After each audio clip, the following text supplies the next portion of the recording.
Audio Jungle.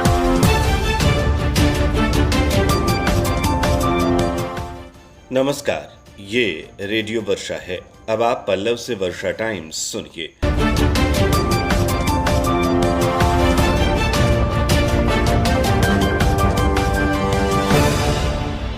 पहले सुर्खियां। जोरदार बारिश से जल जमाव की स्थिति गंभीर, नगर परिषद क्षेत्र के कई इलाकों की बिगड़ी दशा। शुक्रवार को जिले के बाढ़ प्रभावित इलाकों में नाव पलटने से 5 लोगों की मौत, बेवजह नाव परिचालन करने पर लगा प्रतिबंध।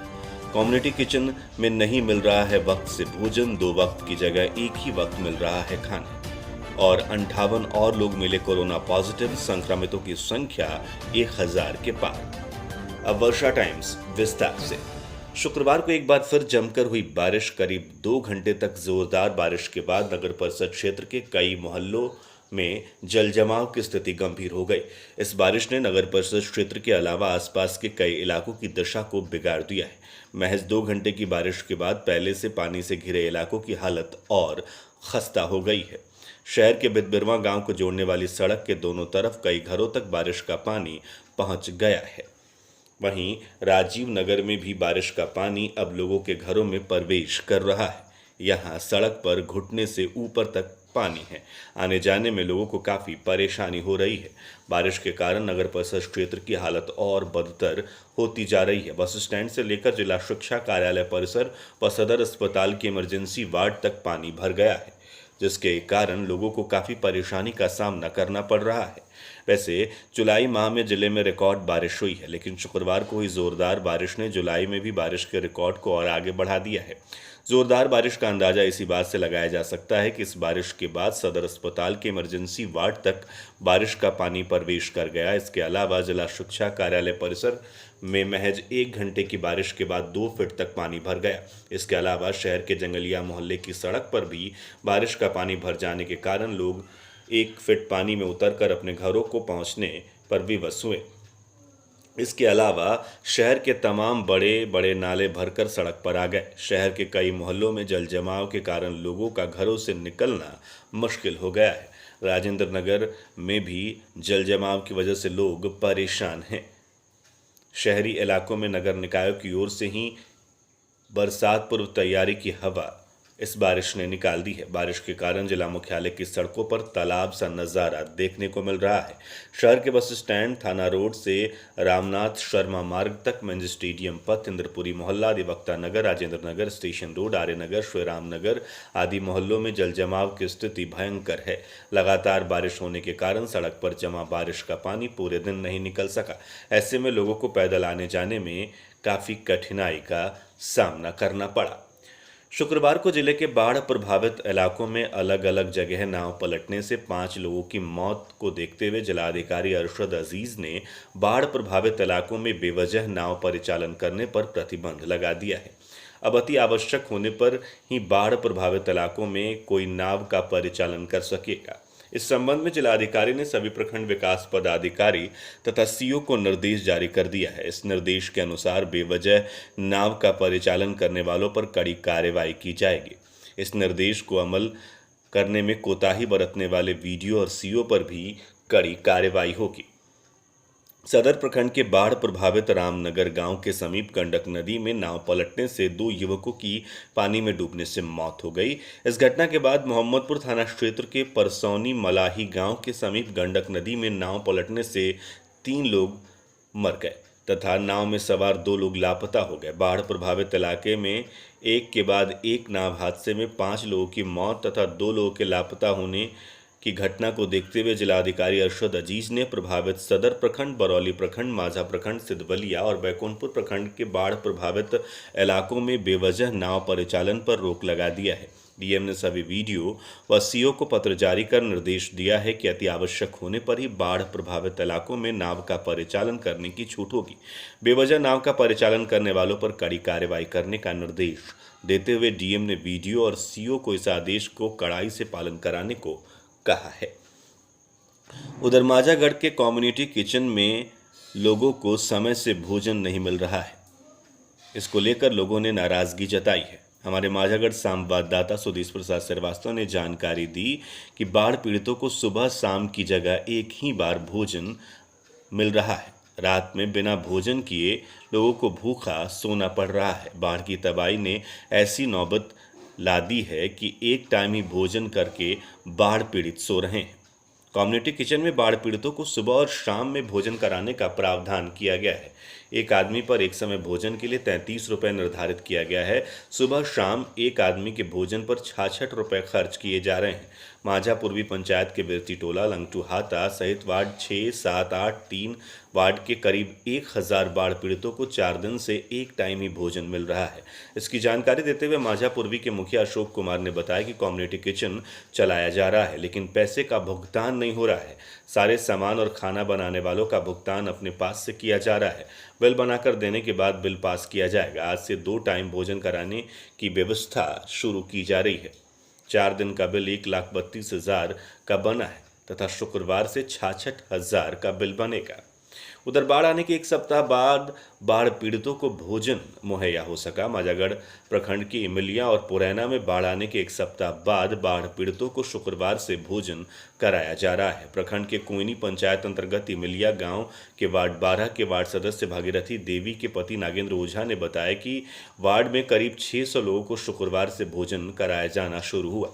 वहीं दूसरी तरफ पुरैना गांव में शुक्रवार से कम्युनिटी किचन चालू कर भोजन कराया जा रहा है। इसकी जानकारी देते हुए अंचल अधिकारी शाहिद अख्तर ने बताया कि पुरैना पंचायत के पुरैना गांव में सारण तटबंध टूट जाने के कारण इस गांव में आवागमन बाधित हो गया था, जिसके कारण कम्युनिटी किचन चलना संभव नहीं था। फिर भी इस गांव के ग्रामीण कम्युनिटी किचन चलाने की मांग लगातार कर रहे थे और मांग पूरी करने के लिए सड़क पर उतरकर हंगामा भी किया गया था। इसके बाद से कम्युनिटी किचन चालू कर भोजन उपलब्ध कराया जा रहा है। उधर इस प्रखंड में 6 पंचायतों में कम्युनिटी किचन चलाए जा रहे हैं। गौसियां, पुरैना, भैंसही, कोइनी, माझा, पूर्वी कर्णपुरा सहित 6 पंचायतों में बाढ़ पीड़ितों को भोजन कम्युनिटी किचन द्वारा कराया जा रहा है। पिछले 15 दिनों से चल रहे लॉकडाउन के बावजूद जिले में कोरोना का संक्रमण कम नहीं हो रहा है। पिछले कुछ समय से 4 स्तर पर प्रारंभ हुई कोरोना जांच के साथ ही संक्रमित मरीजों के मिलने का आंकड़ा दिन प्रतिदिन बढ़ता जा रहा है। इस बीच शुक्रवार को जिले में 58 और लोग कोरोना से संक्रमित मिले। नए संक्रमित लोगों के सामने आने के बाद जिले में कोरोना संक्रमित लोगों का आंकड़ा 1000 पार कर गया है। आंकड़ा 1003 तक पहुंच गया है। हर दिन कोरोना मरीज के सामने आने से लोगों में भय का माहौल बढ़ गया है। 24 जुलाई को जिले में अलग अलग स्थानों पर शिविर लगाकर 270 लोगों के कोरोना की जांच की गई थी। जांच की रिपोर्ट आने पर 52 लोगों में कोरोना पॉजिटिव पाया गया। उधर सिरसिया पंचायत के हरपुर गांव में एक ही परिवार के 9 लोग पॉजिटिव पाए गए हैं। स्वास्थ्य विभाग की टीम ने हरपुर गांव में कैंप लगाकर 93 लोगों के सैंपल की जांच के लिए भेजा था। इसमें एक ही परिवार के 9 व्यक्ति कोरोना पॉजिटिव पाए गए हैं। उधर जिले में लगातार कोरोना पॉजिटिव की संख्या बढ़ने के बीच अब कोरोना पॉजिटिव मरीजों के लिए बेहतर इलाज करने की सुविधा उपलब्ध हो गई है। हथुआन मंडलीय अस्पताल में खोले गए 100 बेड वाले इस कोरोना स्पेशल बेड में कोरोना संक्रमितों के सांस लेने की दिक्कत उन के लिए जानलेवा बन सकती है, जिसे देखते हुए कोविड हेल्थ सेंटर में लगाए गए सभी बेड के साथ ऑक्सीजन सिलेंडर भी लगाया गया है। साथ ही यहां 2 वेंटिलेटरों की सुविधा उपलब्ध कराई गई है। उधर सदर एसडीएम के पहल पर NH 28 की मरम्मती का कार्य शुरू हुआ है। बंजारी चौक से हजियापुर अरार मोड़ तक ये मरम्मती की जा रही है। सदर एसडीएम ने NH के प्रोजेक्ट डायरेक्टर के खिलाफ लापरवाही को लेकर FIR दर्ज कराने का भी निर्देश दिया है। बैकुंठपुर प्रखंड के खजूटी गांव के समीप शौच के लिए खेत की तरफ जा रहे एक युवक बाढ़ का पानी में गिर गया, जिससे डूबने से उसकी मौत हो गई। सूचना मिलने पर मौके पर पहुंची पुलिस ने युवक के शव को कब्जे में लेकर पोस्टमार्टम के लिए सदर अस्पताल भेज दिया है। युवक की मौत से गांव का माहौल गमगीन हो गया है। स्वजनों के चित्कार से ग्रामीणों की आंखें नम हो गई। उधर सामाजिक कार्यकर्ता बाढ़ पीड़ितों के बीच राहत सामग्री पहुंचाने में लगे हुए हैं। थावे प्रखंड संवाददाता गौतम कुमार ने जानकारी दी कि बगहा निजामत गांव के समाजसेवी और युवाओं ने सैकड़ों बाढ़ पीड़ितों के बीच राहत सामग्री का वितरण किया। परौली विधानसभा क्षेत्र के रतनसराय, दंगसी तथा नेवरी गांव के बाढ़ पीड़ितों के बीच बगहा निजामत के युवा द्वारा लिट्टी, सब्जी के साथ ही चिवड़ा, मीठा, बिस्कुट और पानी का बोतल आदि खाद्य सामग्री का वितरण किया गया।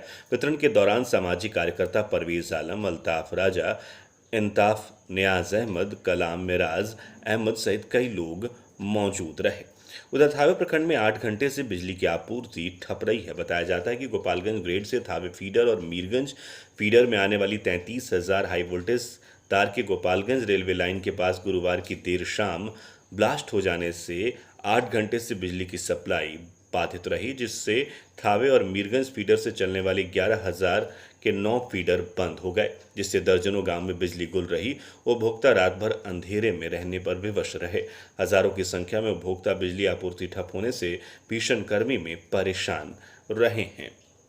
अब कुछ वर्षा टाइम्स समस्तीपुर से। हमारे समस्तीपुर जिला संवाददाता गोपाल पोदार ने जानकारी दी है कि ताजपुर थाना क्षेत्र में विगत 6 माह से मोबाइल चोरी की घटनाएं बढ़ गई हैं। बताया जा रहा है कि लगभग 3 लाख कीमत की मोबाइल फोन्स का चोरी कर लिया गया है। बताया जा रहा है कि इसके साथ साथ एक लैपटॉप भी चोरी की गई है। लगभग 3 महीनों में 150 मोबाइल की चोरी की गई है। पीड़ित व्यक्ति भोरखड़ा पोदार टोला के विनोद पोदार, सुजीत पोदार, प्रतिमा पोदार और मुर्तिजापुर गांव निवासी गोपाल शाह बताए जा रहे हैं। ताजपुर निवासी और भाजयुमो के जिला मंत्री अनिकेत कुमार अंशुप ने जिला में कोरोना से बचाव के उपाय के बैनर तले अपनी गाड़ी पर कई तरह के संदेश लिखवाकर प्रतिदिन लोगों को जागरूक करने का कार्य कर रहे हैं। वहीं इनके द्वारा लोगों को राशन भी उपलब्ध कराया जा रहा है।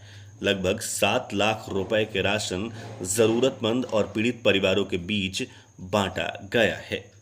उधर जिले के मोरवा प्रखंड के सारंगपुर पश्चिमी पंचायत में 32 वर्षीय अनीता देवी की करंट लगने से मौत हो गई। अब अंत में सुर्खियां एक बार फिर।